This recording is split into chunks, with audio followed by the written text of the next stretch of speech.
So let's examine the head looking thing right here at the top of the fence. So I'm going to play it again and watch right here at the top of the fence.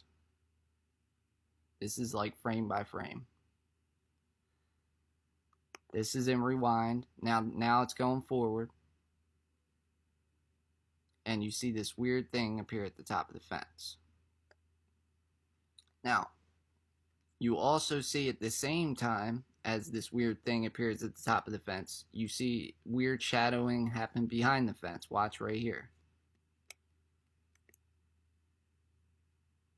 Weird shadowing behind the fence. So I examined this last night, and I was curious, what could this be? Can this really be a creature at the top of the fence? Now, I can't 100% disprove this, but I'm going to propose an alternate theory of what this could be. So again, remember, if we go back, the sun right here has a tube light, a blue tube light. Or I'm sorry, I don't know if it's blue, but he has a tube light. It looks like, yeah, like LED light color. As they enter the yard, you can see right here the tube light is now lit. It's shining on the back of him, which is casting the shadow that way. And then it's lighting the fence, and you'll see as he gets closer to the fence becomes more lit. That's because he's holding the tube light. He also has a gun in his right hand, right here. So now we're going to go forward.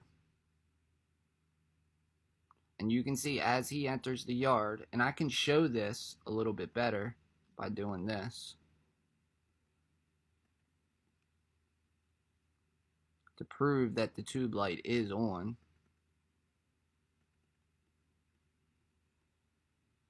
This is what's called threshold.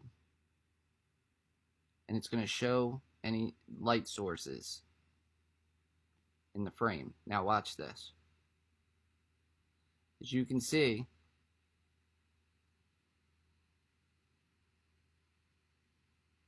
as he moves the light source. Look at the ground right here. As the back younger son moves, the light source is moving. See it? See it on the fence? See, as he steps into the fence here, it gets darker on the outside of the fence because he stepped into the fence. The light is now in the fence. And it's casting, like I said, it's casting the two people in front of him shadow towards the red truck.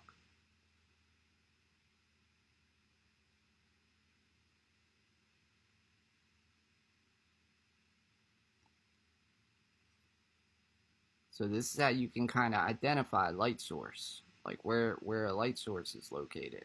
It's not the absolute best way to do so, but it's a simple, quick way to identify a light source. See, as he enters the yard, the fence gets dark. That's because he's carrying a lit tube light. Now let's remove the threshold. Alright. And you can see shadowing right here. So what's happening here, and here's an alternate theory. He has a gun in his right hand. They're entering the yard. We'll play it. And you can see, this is rewind. You can see, I'm going to rewind back. See the light flickering off the fence? Now this is forward. See how the light's getting close to the fence, and then once he steps in, the light gets dark, and then once he steps out, the light hits the fence again. Alright, now this is an alternate theory here. The gun in his right hand blocks the tube light at just the right time to cause a shadow of the gun trigger area, the round part that goes around the trigger. The tube light shines through the round part, and it's striking the tree and the top of the fence at just the right weird angle that it's causing a weird shadow. Now again, this doesn't 100% prove it. I'm just proposing an alternate theory. So watch again. We're going to go frame by frame forward. Watch the gun You know the light's there, and then watch the shadow. The gun is coming out. They're stepping into the yard. Now the fence is getting darker because he stepped past the threshold going into the yard. Go a little bit quicker here.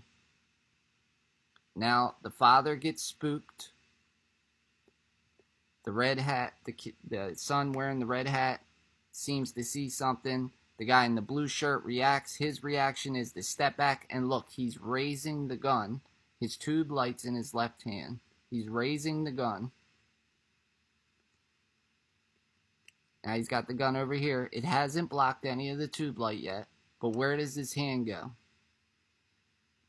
He brings the gun to the tube light as he steps back, which causes a weird shadow on the fence and above the fence.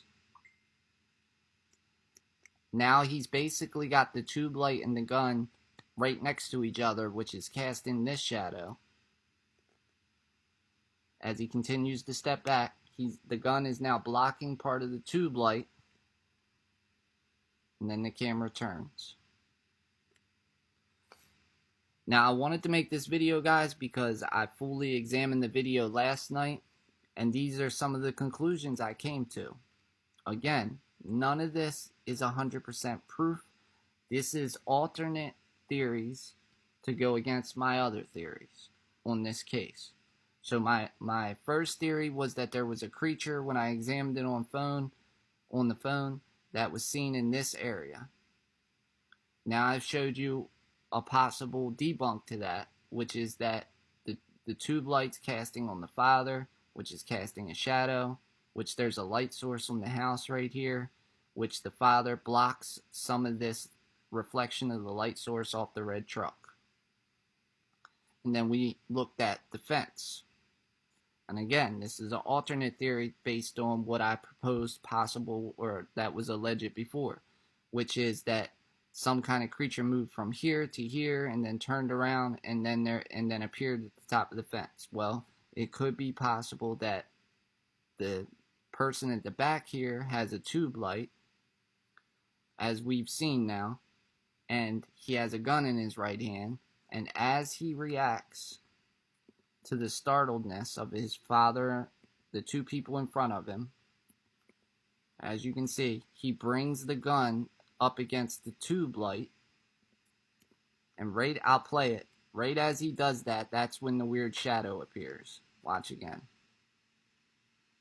Now I'm going to play the whole as they enter the gate. Watch again.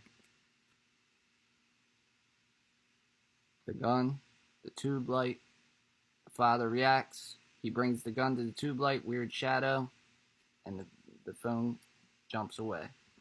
Again, I 100% believe the family. And I am 100% always going to examine and re-examine anything that I put out there as alleged, because that's what Truth Tracker is based on. It's not about going viral or getting views or none of that. It's about finding out the truth to these kinds of instances that happen, scenarios like this.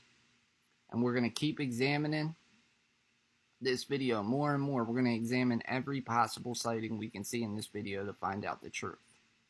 Thanks, guys.